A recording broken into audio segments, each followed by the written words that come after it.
In this dark world of tragic stories, often made even more horrific by fame and glitter, the event I am about to tell remains one of the most famous and horrific. This tale will reveal a story of beauty, success, and betrayal that was cut short in a ruthless maelstrom of greed and revenge. Dorothy Ruth Hoog Stratten was a young Canadian model whose life promised a bright future in the realm of fame. However, fate had a dark ending in store for her. Born on February 28, 1960, in the suburbs of Vancouver to modest immigrants from the Netherlands, Dorothy was the second child after her brother John and older sister Louise. In her younger years, Dorothy never dreamed of a brilliant career or a social life. All she wanted were simple pleasures that her modest family could not afford. As a high school student in 1977, she worked part-time as a waitress at the local Dairy Queen. Her blonde hair, charming beauty, and slender figure, unusual for her age, quickly attracted the attention of customers of all ages and incomes. One evening, shortly before closing time, a handsome young man named Paul Snyder came into the cafe. He noticed a young, attractive waitress and decided to propose to her. He would leave the rest of the bill as a tip if she agreed to go out with him. Dorothy agreed without hesitation. At the time, 26-year-old Paul Snyder was a well-known figure in Vancouver. He worked as a manager and scout for nightclubs. With numerous connections across Canada, Paul immediately saw the enormous potential in 17-year-old Dorothy. After their first romantic evening in a restaurant, he gave her a red evening dress to wear to the prom. A few months into the relationship, Paul began to persuade the blonde to go nude for a photo shoot. Despite her initial uncertainty, Dorothy agreed, hoping for favorable prospects in the modeling business. Snyder organized a professional photo shoot and then sent the photos to the editorial office of the iconic PlayBoy magazine.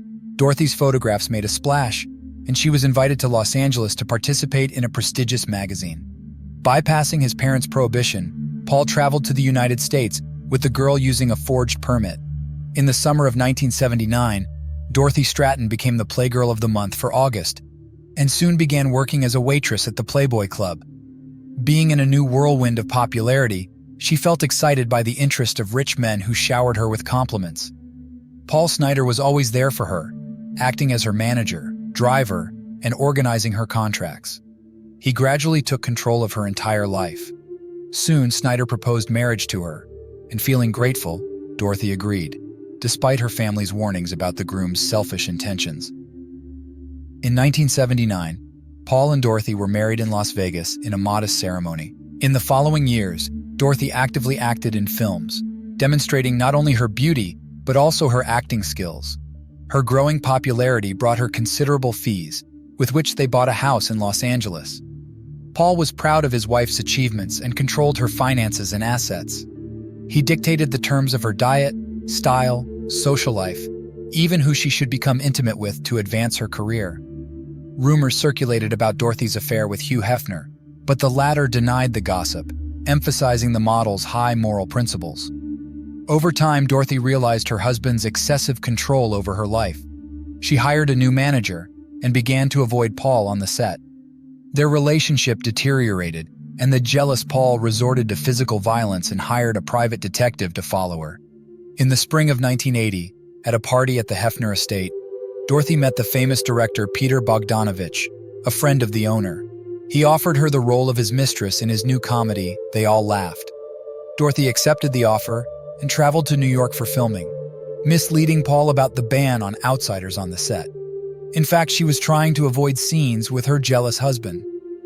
During the filming in New York, a passionate romance broke out between the actress and the director. Dorothy felt happy with this new rich and influential man. She spent 2 months away from jealous Paul, who stayed at home and cheated on her with other women. In April 1980, Dorothy returned to California for the Playmate of the Year award from PlayBoy magazine. She was awarded the prestigious title and a cash prize of $200,000. She also received a gift, Jaguar. After the ceremony, Dorothy toured Canada for 2 weeks, spending weekends with Bogdanovich. When he learned of Dorothy's plans to visit her parents in Vancouver at the end of the tour, Paul Snyder immediately flew to Canada. Using his old connections in the club business, he forced his wife to work in nightclubs and embezzled all her fees. During this visit, a sharp quarrel broke out between the couple, and the upset Dorothy even offered to leave her career to save their marriage and return to her parents in Vancouver.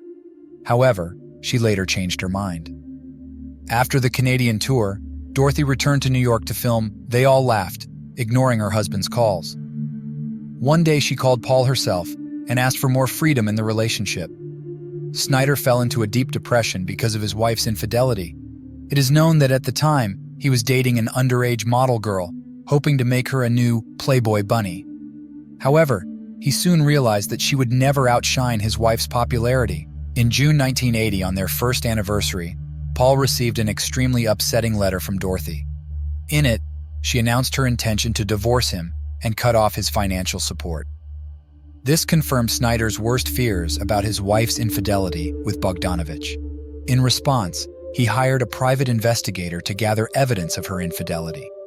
One day, during a conversation with Dorothy's manager, Paul threatened to make a scandal or even do something much worse. The manager warned Dorothy to hire a bodyguard and to be careful with her jealous husband, but she ignored this advice.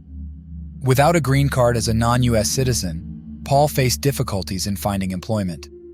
His financial resources were dwindling, which led him to steal from their joint accounts and sell off valuables, including a PlayBoy gifted Jaguar, for next to nothing.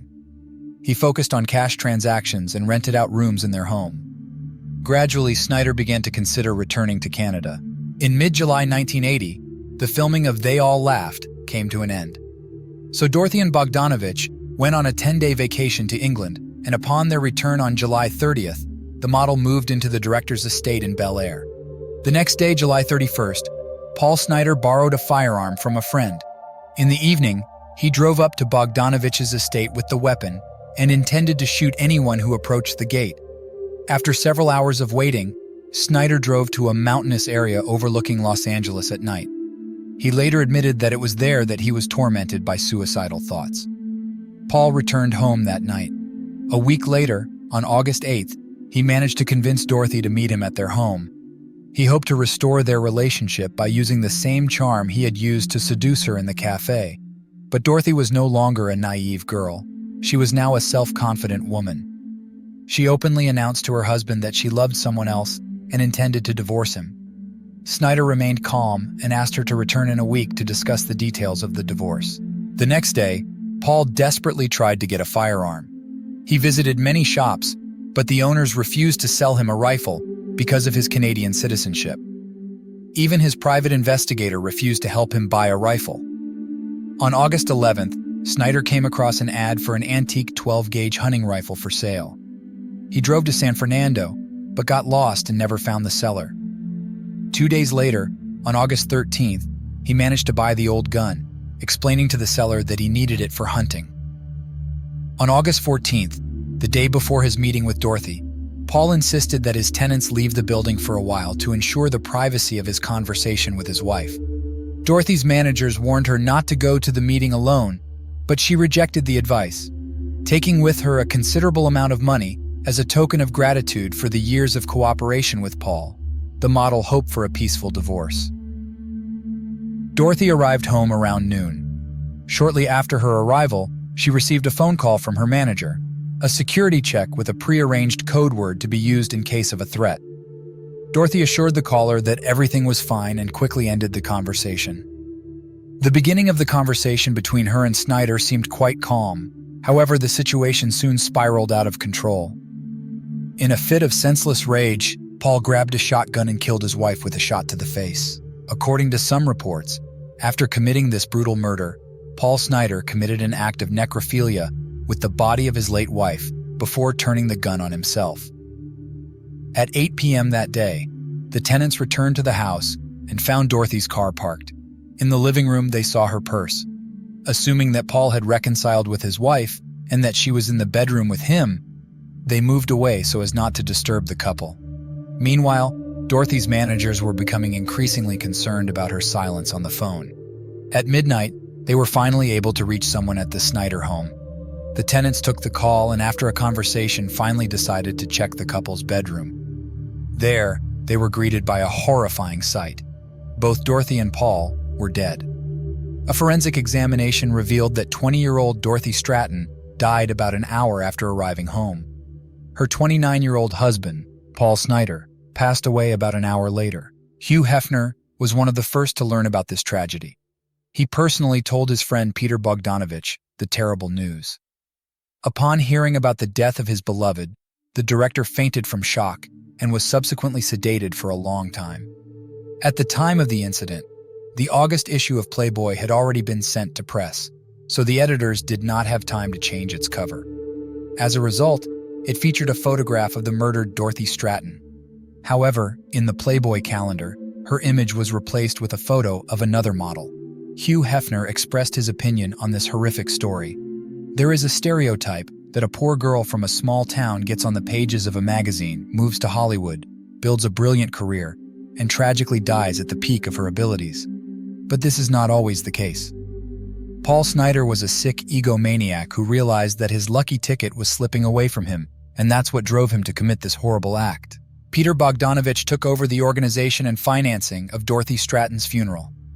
The loss of his beloved was a devastating blow to him. He decided to cremate her body and bury her ashes in a Los Angeles cemetery. After the model's death, the film company refused to release the movie They All Laughed. In order to ensure that the film would be released, Bogdanovich bought the rights to the film at his own expense. The comedy was finally released in 1981, but it did not win any significant awards or public recognition. This commercial failure consumed millions of dollars and eventually led Bogdanovich to bankruptcy. A few years later, rumors appeared in the press that the director had been molesting Dorothy's younger sister Louise, who was 13 at the time, before he married her. The Stratten family strongly rejected the rumors and even filed lawsuits against those who spread them. However, in 1988, 8 years after the model's death, 49-year-old Bogdanovich married 20-year-old Louise Stratten. Louise herself claimed that their relationship began when she was 18. The marriage of Peter Bogdanovich and Louise Stratten lasted 13 years and ended in divorce in 2001. The director never married again, devoting his life to cinema. He died in 2022 at the age of 82. Louise Stratten currently lives in her native Vancouver, working as an actress and producer. More than 4 decades after Dorothy Stratten's murder, her life and story continue to inspire artists to create works ranging from films and books to songs. A recent tribute to her memory is in the crime drama Welcome to the Chippendales, which tells the story of the founders of the popular male striptease troupe. In the series, the role of Dorothy is played by Nicola Peltz, the daughter-in-law of the Beckham family. So this is an updated version of the infamous story about a young beauty with rainbow dreams whose life was cut short by greed and jealousy. The story of Dorothy Stratten has forever entered the treasury of tragic cases caused by revenge and ambition. If you like this story, subscribe to the channel so you don't miss new videos. Don't forget to like and share your opinion in the comments.